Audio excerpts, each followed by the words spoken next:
Don't let someone get comfortable with disrespecting you. Don't lower your standards for anyone or anything. Self-respect knows no considerations. Mahabharat के चीरहरण का दृष्टांत महाभारत ग्रंथ का एक आवश्यक अध्याय है, जिसमें कुछ आसुरिक प्रवृत्ति के कौरवों ने द्रौपदी को अपमानित किया। वही एक कौरव विकर्ण ने इसका विरोध किया। इस वृत्तांत में जहां पांडव तथा भीष्म इत्यादि शांत रहे, वही कर्ण जैसे दानवीर अधर्म के पक्ष में बोलते रहे तथा विदुर ने कौरवों की सेना में होने पर भी अधर्म का विरोध किया।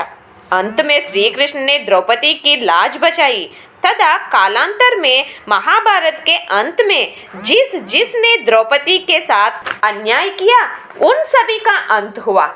धृतराष्ट्र के सभा में द्रौपदी के चीरहरण के समय पर द्रौपदी की दुर्दशा देख भीष्म, द्रोणाचार्य सहित सभी पांडव भी दंग रह गए, लेकिन कोई मुंह नहीं खोले।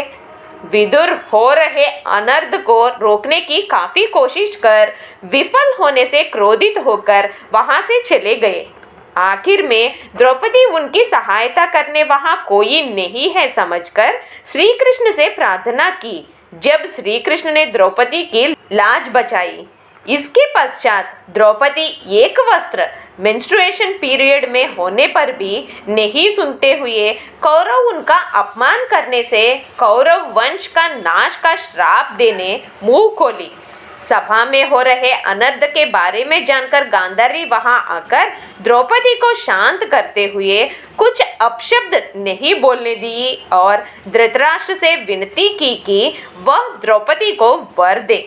तब धृतराष्ट्र द्रौपदी को 3 वर मांगने को कहा। जब द्रौपदी ने पहले वर में युधिष्ठिर और बाकी पांडव भाइयों को दुर्योधन के दास्य से विमुक्त करा दी और दूसरे वर में उनके अस्त्र शस्त्र और राज्य को भी विमुक्त करा दिया।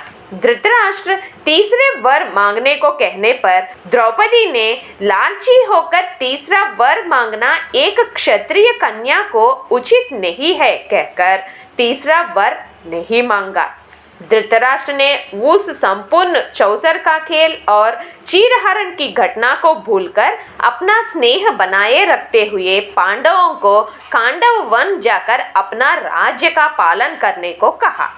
खांडव वन जाने के पहले दुर्योधन की प्रेरणा से मित्रता की याद में फिर एक बार जुआ खेलने की आज्ञा दी, जिसमें एक ही दाव रखा जाएगा कि उसमें जो भी हारेंगे उन्हें 12 वर्ष वनवास और 1 वर्ष अज्ञातवास ग्रहण करना पड़ेगा। भीष्म, विदुर, द्रोणाचार्य आदि के रोकने पर भी द्युत क्रीड़ा हुई, जिसमें शकुनी के कपट खेल के कारण कौरव को विजय प्राप्त हुई और पांडवों को वनवास भोगना पड़ा।